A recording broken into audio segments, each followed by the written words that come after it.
Bonjour, j'espère que vous allez bien. Moi, je vais super bien comme d'habitude. N'oubliez pas de partager, de liker et de vous abonner dans les histoires d'Akuma. Alors, bienvenue dans les histoires d'Akuma. Comme je vous dis tout le temps, ici, nous apprenons à travers nos histoires les morales de la vie et nous donnons aussi des conseils. Excusez-moi, j'ai la gorge qui fait mal, donc ma voix est un peu erronée. Alors, encouragez les histoires d'Akuma. Mettez le pouce en l'air. Merci. Alors, aujourd'hui, on va parler de l'histoire de Marie-Josée. Marie-Josée, elle s'est mariée très jeune. Aujourd'hui, c'est une maman avec des enfants. Mais Marie-Josée, elle a eu à faire quelque chose pendant des années de mariage. Quelque chose qu'elle regrette aujourd'hui. Quelque chose qu'elle raconte en pleurant. Et cette histoire, elle m'a fait aussi pleurer. Elle m'a fait très mal. Parce qu'il peut arriver que vous vous retrouvez dans des situations difficiles. Vous ne savez même pas à quel sens se vouer. Vous ne savez même pas quoi faire.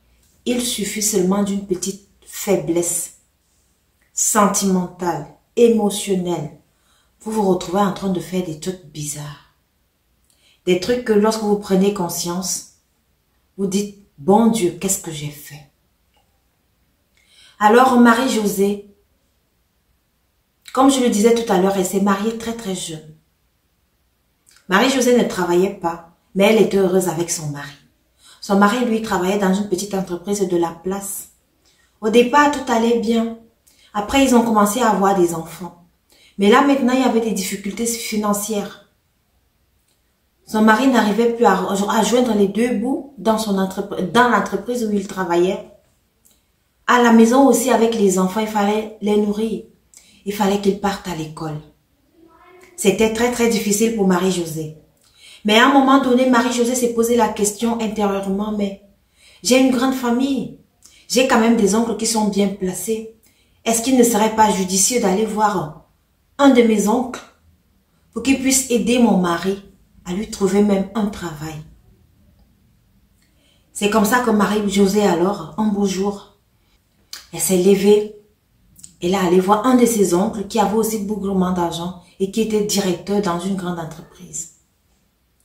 Marie-Josée est arrivée là-bas, elle a expliqué son problème à son oncle. Elle a dit à son oncle, on traverse des difficultés à présent, mon mari et moi. Mais comme je sais que vous êtes là, c'est pour ça que je suis venue vous voir. Toi déjà en tant que mon oncle, s'il y a une possibilité de m'aider ou d'aider même mon oncle, je te serai vraiment très très reconnaissante. C'est à ce moment-là que l'oncle de Marie-Josée lui dit, « Ah Marie-Josée, tu sais, tu es une très belle femme. Tu trompes ton mari? Waouh! » Marie-Josée qui regarde son oncle, qui lui dit, « Quoi tonton? » Son oncle lui dit, « Tu trompes ton mari? » Marie-Josée dit, « Non, je ne trompe pas mon mari. Même quand on rencontre des difficultés financières, je ne le trompe pas et puis je ne pourrais pas le tromper. J'aime mon mari. Tonton, si tu peux m'aider, aide-moi. » C'est donc comme ça que le tonton de Marie-Josée, vous savez le genre de tonton qui est déjà, en fait, vous savez le tonton qui est bien âgé là. C'est là où il a pris une somme de 200 000 francs. Il a donné à Marie-Josée. En fait, l'équivalent de 200 000 francs CFA. Il a donné à Marie-Josée. Elle est partie de là étant toute contente. Donc, elle est arrivée chez elle, chez son mari. Elle a dit à son mari que, ah, ce mois-ci, on est un peu sauvé. Mon oncle m'a donné 200 000. Le mari de Marie-Josée aussi était content. Il dit, vraiment, ton oncle là, il a un bon cœur. Hein? Comment il est gentil comme ça? On va quand même essayer de payer la scolarité des enfants et de leur donner à manger. C'est comme ça que l'oncle de Marie-Josée dit à Marie-Josée que, ah, peut-être que si ça ne va pas très bien dans mon travail là, tu pourras aussi aller voir ton oncle là pour qu'il me trouve un travail quelque part. Le lendemain alors, l'oncle de Marie-Josée appelle Marie-Josée. Il demande à Marie-Josée, ah, je voulais savoir si tu étais bien arrivée à la maison hier. Marie-Josée qui lui dit que oui, tonton, je suis bien arrivée à la maison, tout s'est bien passé. Et puis mon mari dit merci pour l'argent que tu m'as donné. Merci. Vraiment, tonton, ça me va droit au cœur. Alors, Le tonton de Marie-Josée qui dit à Marie-Josée, Marie-Josée, s'il te plaît, est-ce que tu peux m'envoyer tes photos? Marie-Josée qui se dit que, ah, c'est mon tonton, il me demande mes photos. Peut-être que je ne sais pas. Bon, voilà, Marie-Josée, elle prend ses photos, elle envoie à son oncle. Après, son oncle reçoit les photos.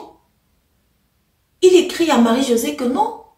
Mais Marie-Josée, ces photos que tu m'envoies là, je les vois déjà sur Facebook. Tu as ces photos-là. C'est pas ces photos-là que je veux. Je veux les photos de toi toute sexy et tout. Marie-Josée dit quoi, tonton? Toute sexy? Pourquoi? Donc, si tu peux m'envoyer les photos là où tu es toute... vous comprenez ce que je veux dire? Tu me les envoies. Marie-Josée qui reste comme ça, elle dit mon oncle, qui me demande, mais nude? Je comprends pas. Ah, peut-être comme il m'a donné l'argent, peut-être qu'il pourra encore me donner l'argent. Si je repars là-bas, peut-être qu'il ne va même plus me donner l'argent. Marie-Josée aujourd'hui, elle ne sait pas pourquoi elle avait réfléchi comme ça. Elle ne peut pas expliquer, elle est en pleurs. C'est donc alors comme ça que Marie-Josée, elle a pris les nudes. Elle a fait ses nudes, elle a envoyé à son oncle. C'est de la folie, hein. J'espère que vous comprenez. C'est de la folie. C'est de la folie. Quelqu'un qui est normal, tu prends tes nudes, tu envoies à ton oncle, à ton tonton. C'est de la folie. Le gars, il a reçu ça. Maintenant, le mois qui suivait aussi, ils étaient toujours dans les difficultés financières. C'est comme ça que Marie-Josée reprend ses pieds et repart. Elle s'en va voir son oncle. Elle dit à son oncle, tonton, cette fois-ci, mais encore, c'est plus grave. On n'a même plus rien à manger à la maison. Est-ce que tu peux nous m'aider? C'est là où son oncle lui dit, mais Marie-Josée, tu sais que tu me plais.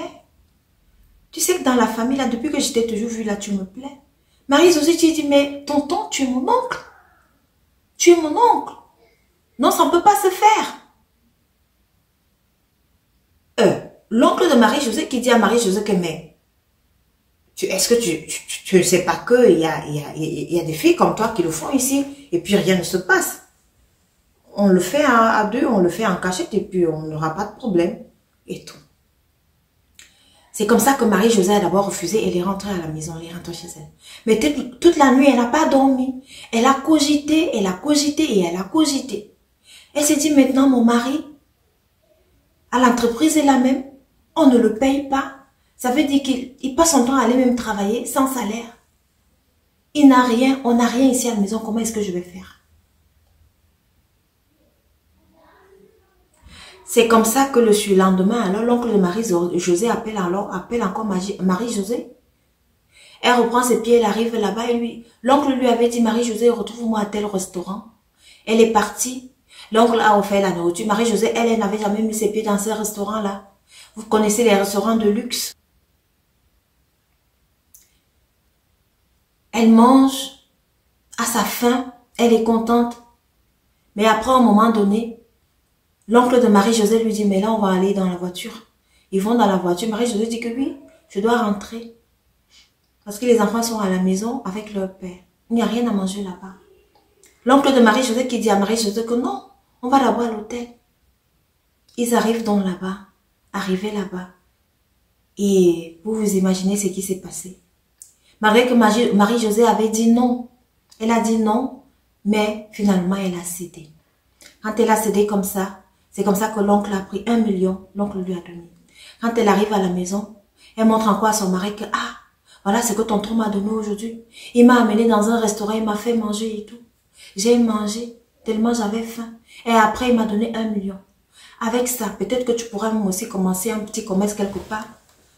Tu prends 500 000, les autres 500 000, on garde, on ne sait jamais. C'est comme ça que quand Marie-Josée avait déjà commencé les relations là avec son oncle, il fallait donc alors continuer. Parce que quand tu commences une fois, sache que tu vas continuer. Hein? Donc c'est mieux de dire non.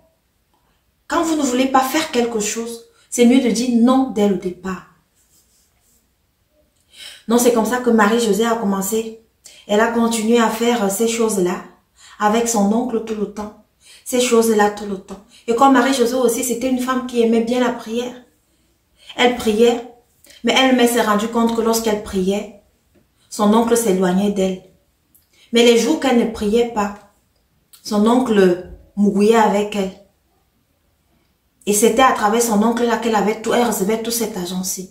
À un moment donné, son mari lui a dit, mais dis à ton oncle de me chercher du travail. Elle-même aussi, elle était déjà accro là-bas. Aujourd'hui, elle dit qu'elle ne sait pas comment elle était accro.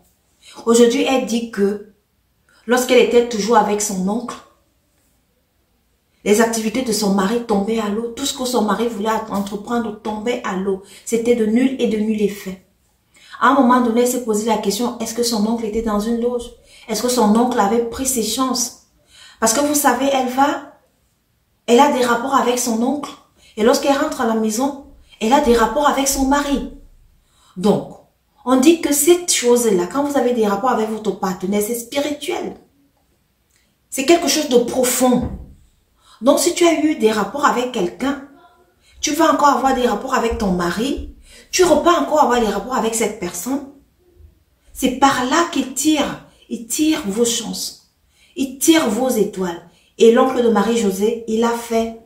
Et c'est à travers cela qu'il tirait les étoiles de Marie-Josée et son mari. Pour qu'ils restent embourbés dans la pauvreté.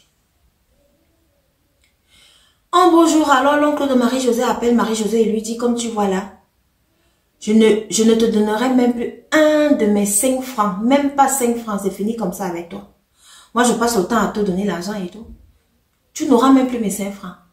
Marie-Josée qui pose les mains sur la tête parce qu'elle sait qu'elle va faire comment. Puisque c'est elle qui gérait la maison et les enfants et l'école des enfants. Elle dit à son oncle que tonton, pourquoi? Pourquoi tu dis que tu ne vas plus jamais me donner ton argent? Qu'est-ce que je t'ai fait, tonton? C'est comme ça que l'oncle de Marie-Josée dit à Marie-Josée que si tu veux encore que je te donne un de mes 5 francs, il va falloir que tu cherches une de tes copines là, une de tes amies, on fait ça à 3.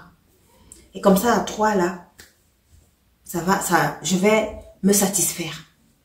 Et Marie-Josée aussi, elle savait que la rentrée des enfants, puisqu'elle en avait 6, était déjà proche. Qu'est-ce qu'elle allait faire? Elle a donc fait ça comme ça à un prix dérisoire.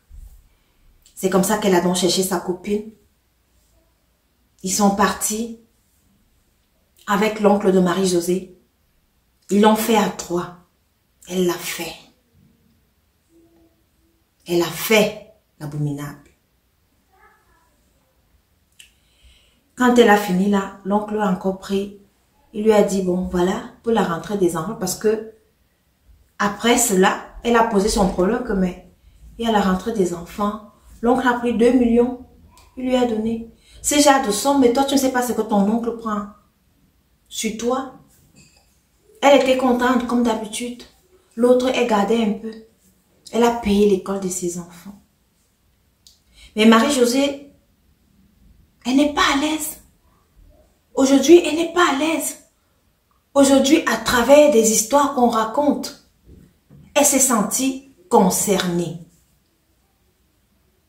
Elle s'est sentie détruite. Elle s'est sentie consciente. Elle dit, mon Dieu, qu'est-ce que j'avais fait? Qu'est-ce que j'ai fait, Seigneur? Aujourd'hui, Marie-Josée, elle est en pleurs. Elle est en pleurs. La seule chose que je peux dire à Marie-Josée, c'est de demander pardon à son Dieu.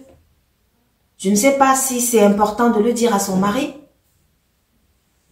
Parce que là, elle va aller de catastrophe en catastrophe. Je ne sais pas si cela est important de le dire à la famille. Parce que parfois, vous savez, il y a certaines choses qu'on devrait cacher. Pas tout. Mais donnez vos avis là-dessus. Moi, je ne sais pas. Mais aujourd'hui, Marie-Josée, elle dit, ça fait 5 mois qu'elle n'est plus en contact avec son oncle. Et depuis ces 5 mois-là, la petite entreprise que son mari a réussi à monter est en train de grimper. Elle-même a dit que lorsqu'elle était avec son oncle, elle avait l'impression que son oncle la tirait en bas. Elle avait l'impression que son oncle prenait toutes ses chances. Aujourd'hui, elle a décidé de couper tous les ponts. À travers aussi son intelligence, parce que tout cet argent, elle prenait une partie et gardait qu'un jour. Son mari pourra peut-être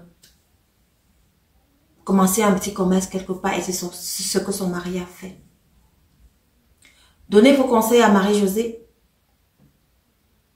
Elle est à bout, elle pleure. C'est vrai, elle n'est plus en contact avec son oncle. Elle a tout arrêté. Mais il y a ce poids-là dans le cœur. Il y a sa conscience qui la juge. Il y a ce poids-là. Juste pour dire que les histoires qu'on rencontre ici, elles sont bel et bien vraies et elles peuvent aider et elles aident. Elles ont aidé Marie-Josée à prendre conscience de la chose. Alors, j'espère que vous avez retenu la morale de l'histoire. J'espère que vous avez aimé l'histoire. N'oubliez pas de partager. Abonnez-vous aux histoires d'Akuma. Encouragez la page. Et merci beaucoup.